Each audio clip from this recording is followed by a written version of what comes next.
الرحیم. در درس قبلی ما و شما در هفته گذشته اقسام توحید عبادت گفتیم که یکی توحید الوهیت است. توحید الوهیت تقسیم میشد به دو بخش که یکی توحید عبادت بود و دومش توحید اطاعت است، قانون. در توحید عبادت عبادت ها را علما به سه بخش تقسیم میکنند که گفتیم که یکی عبادت های فکری هست که به فکر و اندیشه انسان تعلق میگیره و گفتیم که آیت شریف است که مسلمان ها را معرفی میکنند که الذین یذکرون الله قیاما و قعودا و علی جنوبهم، که مسلمان ها همیشه عبادت میکنن خالق خدا ایستاده یا مثلا نشسته یا به پهلو خفته، و یتفکرون فی خلق السماوات والارض، و اینا فکر میکنن در خلقت آسمان ها و زمین. باز اینمی تفکر در خلقت آسمان و زمین و تفکر درباره وجود خود این توضیح شد در هفته گذشته که این کلش مربوط میشه به عبادت های فکری. و قسم دومش عبادت های قلبی هست. این عبادت های قلبی که است امروز سر زمین عبادت های قلبی فکر میکنیم و بحث ما سر زمین عبادت های قلبی هست. عبادت های قلبی کدام عبادت هاست؟ عبادت های قلبی عبادت هایی است که تعلق میگیره به قلب انسان. مثلا یک مسلمان در قلب خود چه قسم باید با خالق خود ارتباط داشته باشه، این را عبادت های قلبی میگن. و این عبادت های قلبی را زیاد از خود سه بخشش اساسی هست که یکی محبت است، یکیش خوف است و دیگهش توکل است. محبت چه قسم؟ محبت چی را میگن و این محبت چند قسم است؟ محبت خونه ما و شما میفهمیم که یک نفر یک کس را دوست می داشته باشه و این دوستی و محبتش تعلق میگیره به قلب انسان که یک کس را قلبا دوست می داشته باشه. و این محبت که در قلب انسان می باشه این را علما به دو بخش تقسیم کرده که یکی محبت خاص است و یکی هم محبت عام. محبت خاص کدام یکی است؟ محبت است که او بر انسان خشوع پیدا میکنه، اطاعت پیدا میکنه. این محبت خاص فقط به الله متعال می باشه. یعنی محبت خاصی که او انسان مثلا در قلب انسان وقتی که یک انسان واقعا محبت داشته باشه با خالق خود، او رابطهش مستحکم میسازه با خالق. و هر کسی که ضد مثلا خالق است یا مخالف قانونش است یا مخالف طاعتش است یا مخالف عبادتش است، همراه از اون محبت و دوستی نمی داشته باشه. پس محبت خاص محبت است که مخصوص الله است و این محبت شامل خشوع میشه که انسان بسیار عبادت خود برای خالق خود با بسیار خشوع میکنه، با بسیار تواضع. قد افلح المؤمنون الذين هم في صلاتهم خاشعون. اینمی خشوع از کجا پیدا میشه که یک نفر عبادت میکنه واقعا به خالق خود خشوع میداشته باشه؟ این از اینمی محبت پیدا میشه که با خالق خود محبت میداشته باشه. و همچنان محبت خاص که است بر انسان کمال اطاعت ایجاد میکنه. وقتی که انسان واقعا که خالق خود محبت داشته باشه بازی اطاعت کامل میکنه. اون نیست که مثلا در یک بخش زندگی حکم الله را تطبیق بکنه و در بخش دیگه زندگی باز او را فراموش بکنه، بلکه انسانی که واقعا قلباً با خالق خود محبت داشته باشه باز اینمی محبت قلبی واقعی برای انسان چی ایجاد میکنه که اطاعت خالق به شکل کامل میکنه در زندگی روزانه خود، در زندگی فامیلی خود، در زندگی دفتری خود، در زندگی سیاسی، در زندگی اجتماعی، در زندگی اقتصادی، در تمام بخش ها ای باز اطاعت از خالق میکنه. اما کسی که محبت واقعی با خالق نداشت ای به اندازه ضعف محبتش باز در بسیاری احکام، در بعض احکام اطاعت از خالق میکنه و در بعض احکام دیگه اطاعت نمیکنه. پس اینال امی درجه محبت انسان از همین معلوم میشه که من در مقابل خالق خود چقدر خشوع دارم.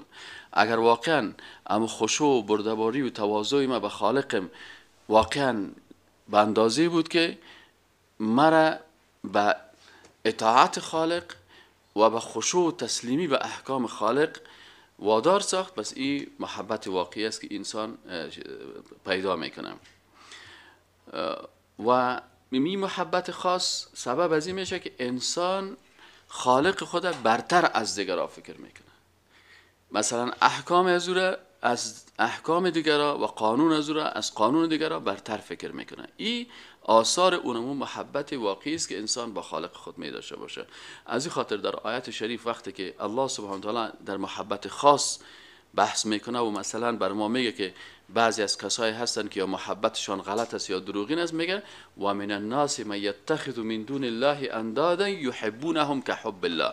میگه بعضی از مردم ها کسایی هستن که با امرای خالق شریک گرفتن، یحبونه با امرای اینمی شریکایی که برای خالق گرفتن یا رهت محبت امرایشان میکنن، مثل که یک کسی، یک مسلمان واقعی که الله محبت داره، اونا که غیر الله همین قسم محبت می داشته باشن. این وصف کسایی است که الله در قرآن میگه که اینا با خداوند شریک گرفتن و وقتی که شریک گرفتن به همراه از اونا محبت میکنن، مثل که یک نفر محبت با خالق میکنن. باز صفت مؤمنان رو چی میگه؟ والذین آمنو اشد حبا لله. و کسایی که مؤمن هستن بازیا محبت بسیار قوی با الله می داشته باشن. اینی محبت حقیقی که با خالق است و محبت خاص است.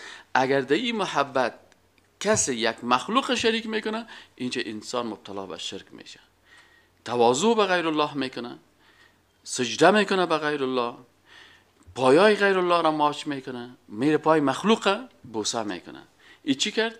این به اساس محبتی که در قلب ازی بر از این مخلوق است، این وادار میسازه که بره رکوع و سجده به یک مخلوق بکنه، اینال خشوع بر مخلوق بکنه، اطاعت از قانون مخلوق بکنه، برتری بده قانون مخلوق نسبت به قانون خالق. از این خاطر میگه و من الناس من یتخذ من دون الله اندادا یحبونهم کحب الله. یا بر از اون محبت میتن مثل که محبت با الله بتن. والذین آمنو، اما کسایی که ایمان داره، اشد حب لله، محبت بسیار با قوی داره که هیچ وقت این محبت قلبی ازی با خالقش این اجازه نمیده که به غیر الله رکوع بکنه، به غیر الله سجده بکنه، اطاعت از قانون غیر الله بکنه، قانون دیگران، قانون غیر الله را برتری بده به قانون الله. اینی هست محبت، واقعا محبت است که مخصوص خالق است که این انسان مؤمن نمیتونه به غیر الله بده. و دوم قسم محبت مشترک است. این محبت مشترک چه قسم است؟ محبت است که ای باز تعلق به عقیده نمیگیره. محبت مشترک که ای باز تعلق به عقیده نمیگیره. ای باز مثلا چند قسم است. یکی محبت طبیعی هست. این هم محبت، یعنی انسان محبت طبیعی چی است؟ طبیعتا یک انسانی که گرسنه هست محبت داره با غذا. میگه پرسانش میکنیم، میگه که اگر عمل دستی خوب گشنه هست، نه برش میگه امیال چی میخوای؟ میگه والا امیال اگه یک خوراک خوب غذای لوکس باشه. پس این قلبا محبت داره انسان گرسنه با غذا، این پروا نمیکنه. این محبت این مربوط به توحید نمیشه، این محبت مشترک است. این انسان میتونه این محبت داشته باشه. درست است نه؟ اینال یک کسی یک خوراک خوش داره، یک کسی پرسان کنین تو چی خوشت میاد؟ میگه مرا اینی غذا بسیار خوشم میاد، دیگه میگه مرا اینی غذا خوشم میاد. این پروا نمیکنه. این محبت طبیعی میگن. یا محبت شفقت و مهربانی هست. محبت شفقت و مهربانی هم محبت مشترک است، مربوط به توحید نمیشه. یک نفر مثلا با اولاد خود محبت داره، فرزندای خدا خوش داره، آیا ایمانی ازی است؟ میگن این محبت مشترک است و این محبت است که هر انسان می داشته باشه و این پروا نمیکنه و به توحید کدام تاثیر نداره.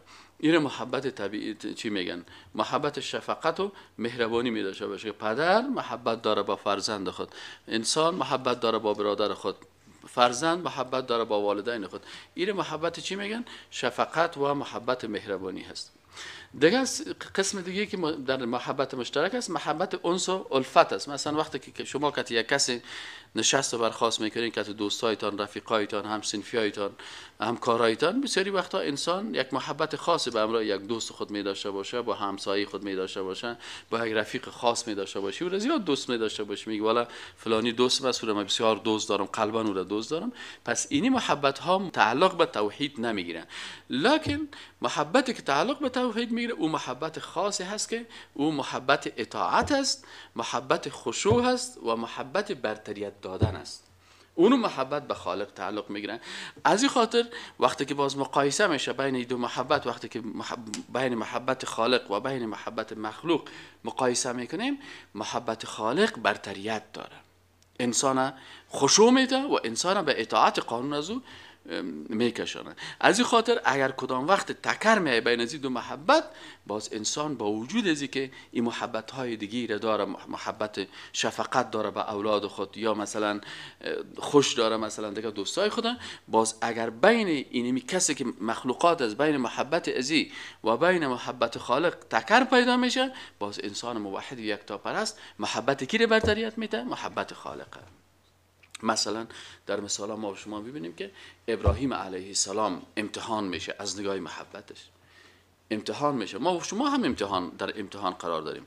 ابراهیم علیه السلام در محبتش چه قسم امتحان میشه که برش امر میشه که اینمی فرزندت که تو بسیار قلبا دوست داری و اولادت است، ایره به خاطر محبت الله ایره قربانی کن.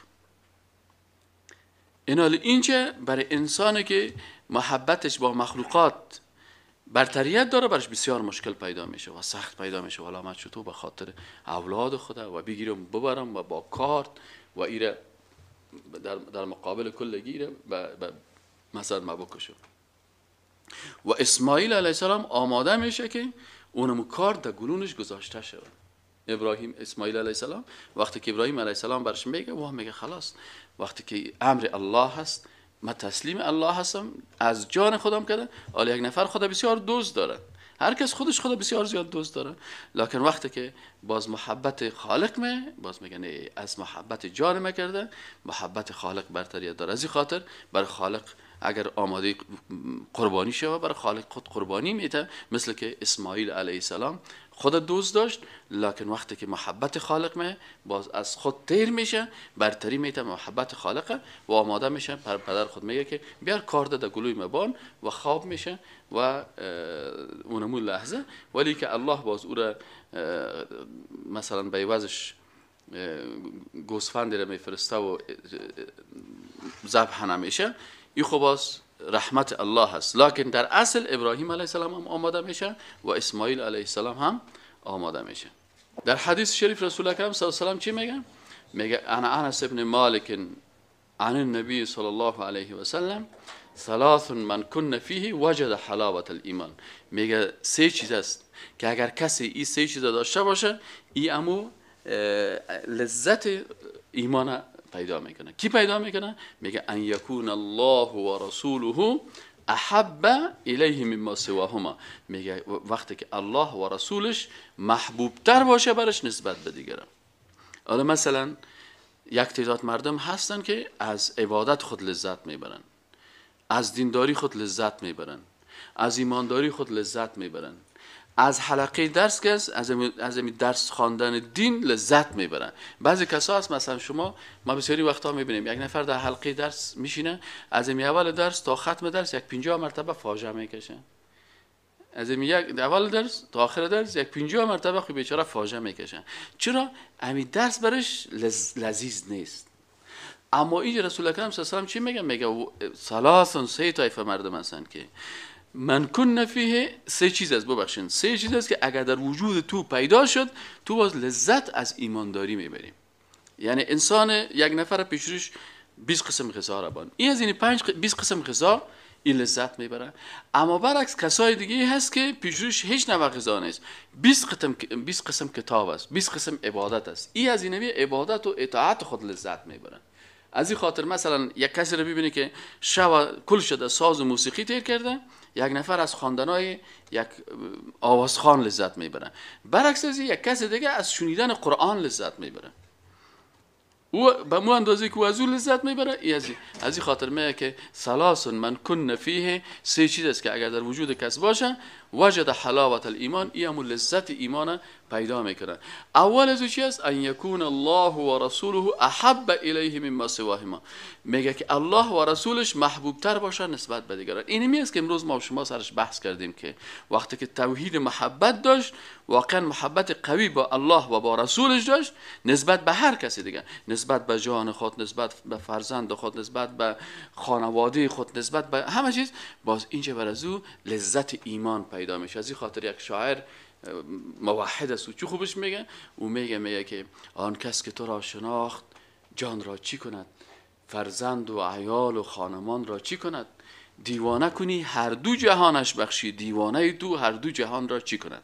این چی خوبش تعبیر میکنه، میگه آن کس که تو را شناخت، پروردگارا، کسی که محبت تو در قلب از او جای گرفت و تو را شناخت که تو خالقش هستی و واقعا قلبا به تو محبت داشت، ای جان خدا چی کنه، فدای تو میسازه ای جان خدا. در وقت ضرورت مسلمان های هستن که در وقت ضرورت وقتی که محبت با الله دارن از جان خود، از مال خود، از زندگی خود تیر شدن. مثل اصحاب کرام خانه های خود گذاشتن، مال خود گذاشتن، فرزندای خود گذاشتن و به خاطر رضایت الله یکی رو ببینی قبرش در چین است، یکی رو ببینی قبرش در ترکیه است، یکی رو ببینی قبرش در اسپانیا هست، یکی رو ببینی قبرش در کابل است، یکی رو ببینی قبر در کل دنیا صحابه کرام قبرهایشان است. در افریقا بری قبر صحابه است، در اروپا بری قبر صحابه هست، در آسیا بری قبر صحابه هست. این قبرهای صحابه دلالت به چی میکنه؟ به این میکنه که اونا وقتی که محبت زیادی که با خالق داشتن تمام محبت ها را ترک کردن و خود به خاطر الله قربان کردن. آن کس که تو را شناخت جان را چی کند،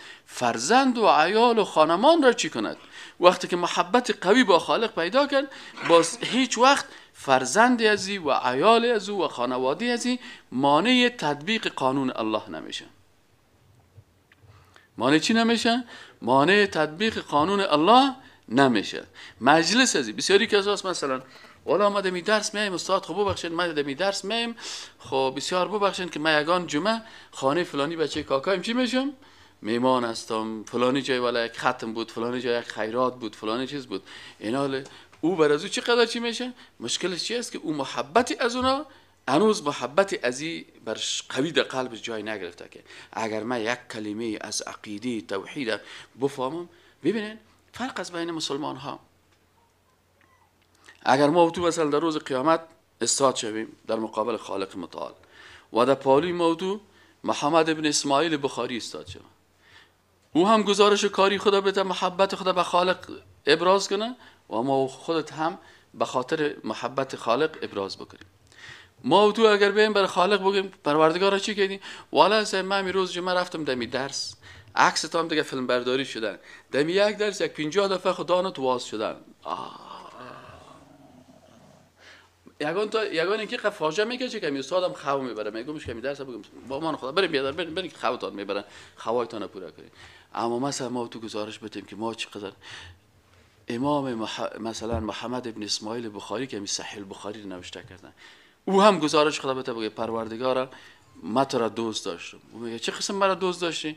میگه من به خاطر یک حدیث پیغمبر تو که و ما ینطق عن الهوى ان هو الا وحی یوحى، یک حدیث پیغمبر صلی الله علیه و سلم به خاطر که من اینو نوشته بکنم و اینو من در کتاب بانم و مسلمانان از این با خبر شوند، اول خودم به او عمل بکنه، مدام ما به خاطر یک حدیث سفر میکردم.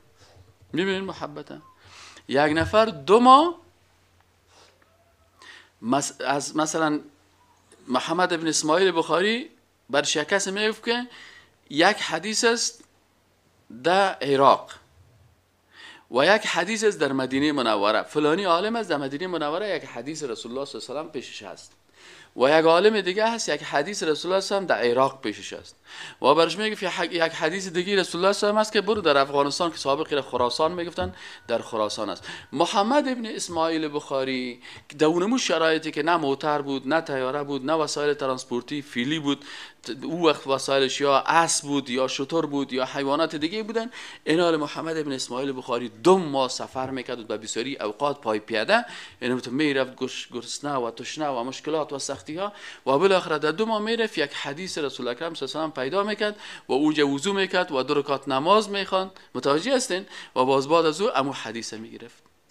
اما ما و تو این میل صحیح البخاری در خانه خود داریم، در این بازار بریم مختصر صحیح البخاری ترجمه فارسی شو هم است، ترجمه پشتوی شو هم است. یک حدیث از احادیث رسول اکرم صلی الله علیه و آله در بین خانه ما نیست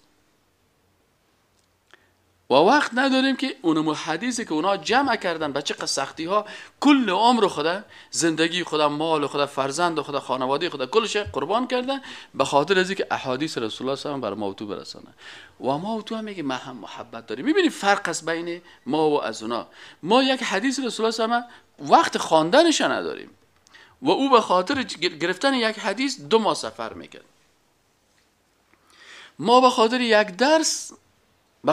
درس یعنی شاید 1-2 ایستگاه یا 5 ایستگاه یا موتر هم هست، تاکسی هم هست، راه هم هست، بسیار سر ما شیطان سر شانای ما شیشتن و به بسیار سختی مثلا در درس حاضر میشیم. برعکس از او شما سعی کنین که اونا در مقابل از چی کردن. از این خاطر رسول اکرم صلی الله علیه و سلم برای ما و شما چی میگه؟ میگه اگر 3 صفت داشتی، ایمان لذت داره، این درس دین لذت داره، ایمانداری خودش لذت داره، لکن میگه این لذت کی پیدا میکنه؟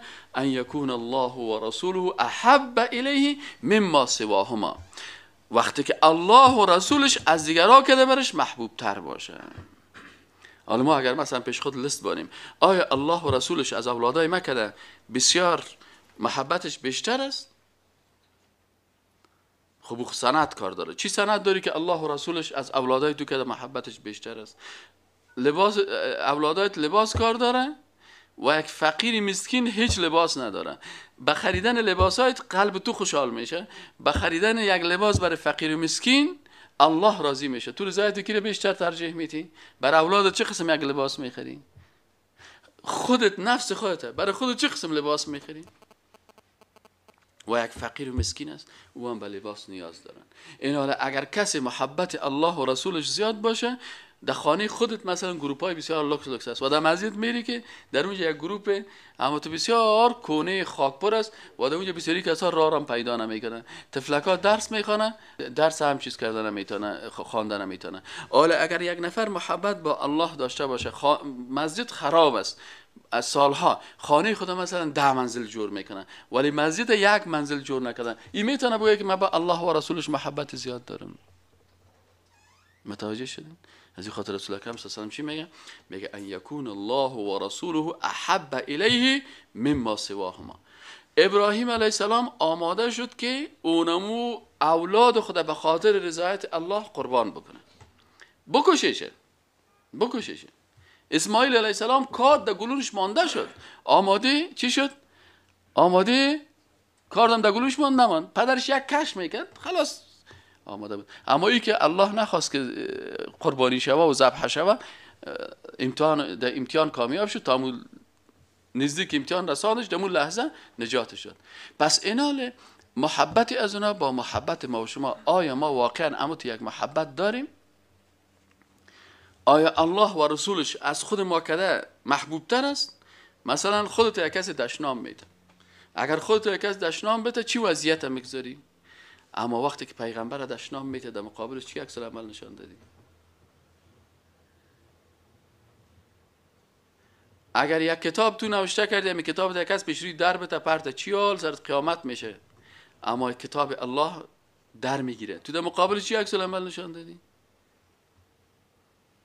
این حال محبت الله و رسولش وقتی در قلب انسان پیدا میشه که همین درسی که ما و شما پیشتر خواندیم که محبت چی هسته؟ یکی محبت عامه گفتیم تشریح کردیم و یکی محبت خاصه. محبت خاص محبت است که بر انسان چی رو پیدا میکنه؟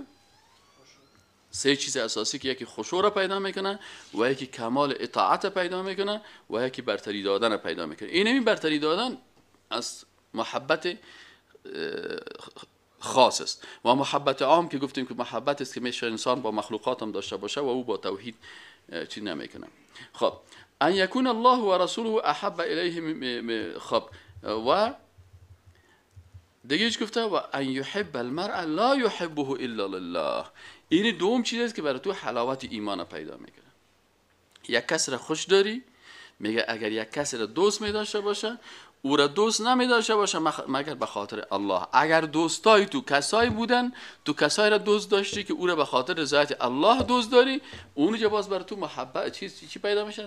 لذت ایمان پیدا میکنی.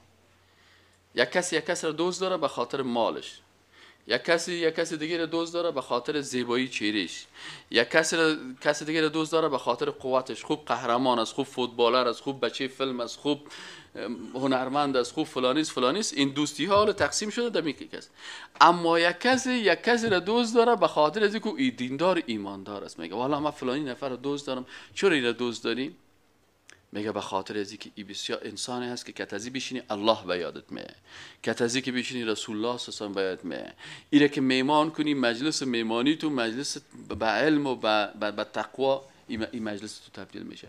این حاله اونو انسان ها، یعنی اونو انسان ها لذت ایمان پیدا میکنن که الله و رسولش نسبت به هر کس دیگه برشان محبتش بیشتر باشه، و دوم کسایی که یک کسی را دوست نمی داشته باشه مگر به خاطر رضایت الله، و سومش است که و ان یکره ان یعود فی الکفر کما یکره ان یقذف فی النار. یا میگه مثلا چی است، حدیث صحیح بخاری هست، این میگه که اقدر رفتن به کفر برای ازی بدش میه مثل ازی که یک نفر در آتش برتی. حالا بسیاری کسا هست لذت ایمان نمیفن. چرا نمیفن؟ گپ کفر، گپ بیدینی، فکایی گفتن سر خدا، فکایی گفتن سر پیغمبر، مسخره کردن، این گپا برش بسیار عادی معلوم میشه. قرار مجلس است ولو که یک نفر بسیار توهین و تحقیر به دین بکنه قرار سنش سایل میکنه. اما کی میتونه؟ رسول اکرم صلی الله علیه و آله که او واقعا لذت ایمان پیدا میکنه که چی هست که اقدر رفتن به کفر برش بد است مثل که یک نفر ایره در بین آتش برده. و از این خاطر در حدیث دیگر رسول اکرم صلی الله علیه و آله چی میگن؟ میگن لا یؤمن احدکم. عن انس بن مالک قال قال رسول الله صلی الله علیه و سلم. انس بن مالک رضی الله عنه چی میگه؟ میگه قال رسول الله صلی الله علیه و سلم، میگه رسول اکرم صلی الله علیه و سلم گفت که لا یؤمن احدکم، مؤمن گفته نمیشه یکی از شما. یعنی یک کسی میگه که من والا بسیار خوب مؤمن هستم، ایماندار هستم، میگه این مؤمن گفته نمیشه حتی اکون احب الیه من ولده و والده و الناس اجمعین. یعنی تا وقتی که من پیغمبر خدا محبوب تر نباشم به این از اولادش، از والدینش و حتی از تمامی مردم ها.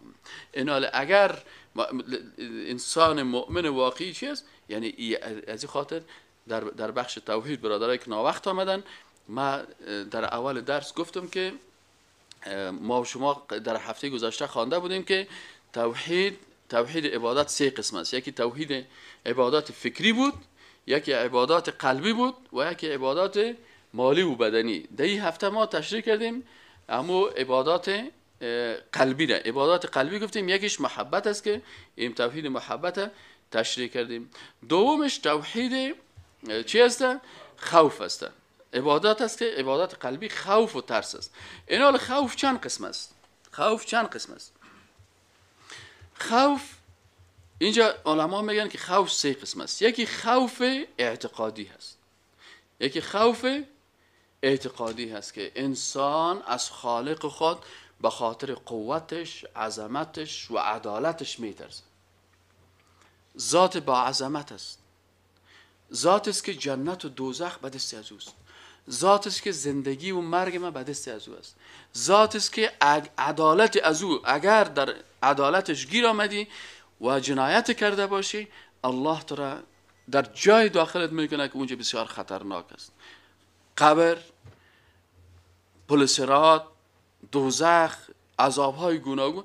از این خاطر انسان مسلمان این خوف چی میگن؟ خوف اعتقادی میگن که از خالق خود به خاطر عظمت خالق میترسه، از خالق خود به خاطر عدالت خالق میترسه، از خالق خود به خاطر ازو که او سلطنتش بالای دنیا و زمین، بالای زمین و آسمان و دنیا و آخرت است. از او خاطر ای از خالق خود میترسه. اینی ترسه، اینی خوفه. این خوف چی میگن؟ این خوف اعتقادی هست. متوجه شدین؟ این حاله مثلا یک مشرک از بت میترسه، یک قبر پرست از صاحب قبر میترسه، یک گو پرست از گو میترسه. این حال هر کس مطابق عقیده خود. لکن یک انسان موحد یکتا پرست از خالق خود میترسه. از این خاطر الله سبحانه و تعالی چی میگه؟ میگه فلا تخافوهم، شما از دشمنای من نترسین، و خافونی ان کنتم مؤمنین، شما از ما بترسین اگر مؤمن هستین. ترک جرم به خاطر ترس ما بکنین که در عدالت ما گیر نمین. شما از بسیاری چیزا از ما بترسین. از خاطر ایناله در اینجا میگه که ان الذين تدعون من دون الله، و کسایی که شما او را میخواین بغیر از الله، عباد امثالکم، اونا هم بنده ها هست مثل شما. از اونا نترسین. انسان مسلمان باید از خالق خود بترسه و این ترس خالق است که انسان از شرک و محبت دیگران و از ترس دیگران نگاه میکنه. انسان موحد و یکتاپرستی که از خالق خود میترسه از هیچ چیز نمیترسه. به خاطر چرا نمیترسیم؟ به خاطر که می کل عمر زندگی دنیا را ببینی، انسان یا 50 سال یا 60 سال یا 70 سال، نهایت 100 سال زندگی انسان است. این 100 ساله اگر انسان در زندان هم تیر کنه تیر میشه. اگر در یک قصر بسیار لوکس هم تیر کنه این زندگی تیر میشه. ایناله اگر انسان از خالق خود میترسه میگه والا این زندگی دنیا که از به هر شکل سپری میشه. اگر کس بخواه که مرا بکشه هم پروا نداره، روز قیامت است، محاسبه هست، با سر از او پیش من خم میباشه. ایناله الله سبحانه و تعالی چی میگه که این الذین تدعون من دون الله، کسایی که شما بغیر از الله دعا میکنین، میرین دست دعا در بالا پیش از یا بلند میکنین، عباد امثالکم، بنده هاست مثل شما واره. یک کسی ببینی که والله صاحب خوب مولوی هم است، خوب عالم هم است، اما در توحید مشکل داره، میخیزه مثلا میگه فلان شخصیت بزرگوار در زندگیشان ما را نجات میداد، در مرگشان ما را نجات میداد، در حالی که آیت قرآن میگه که ان الذین، یقینا کسان را که تدعون شما طلب میکنن من دون الله بغیر از الله، عباد امثالکم، بنده هاست مثل شما وره. اگر تو برای پیغمبر سجده میکنی و میگی که پیغمبر برای من بچه بده یا دختر بده، خود پیغمبر بنده هست مثل شما وره. اگر تو پیش یک عالم یا یک پیر یا یک مرشد یا یک شخص بزرگ یا یک ولی از اولیاء الله میری و بر از او دعا میکنی که برای من اینی مشکل من تو آرزان، قرآن میگه که عباد امثالکم، او مثل تو یک بنده هست، او خالق نیست.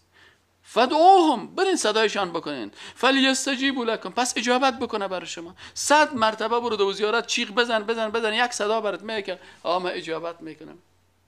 از این خاطر هیچ کس اونا اجابت کرده نمیتونن و اینا ناقی از اونا میترسن که والله فکرت باشه که فلانی پیر زده میشی و من چون ملا زده میشی و من چون چطور میگن، اینی چی است؟ اینی ترس و خوف از اونا چی است؟